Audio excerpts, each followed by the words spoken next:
Hello mga idol. Marami po tayong pwedeng i-post sa Facebook. Mga 8 videos po na maaring i-post natin. Ano-ano po yung mga videos na pwedeng i-post sa social media, sa Facebook. Unang-una yung pagbablog natin.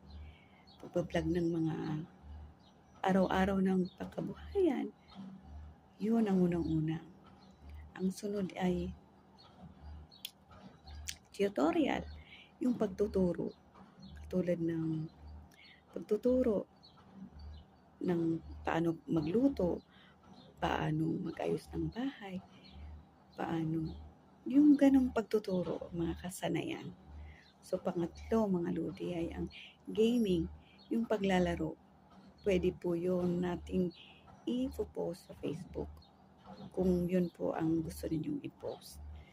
Number 4 is pagre-review ng mga produkto katulad ng mga sa application.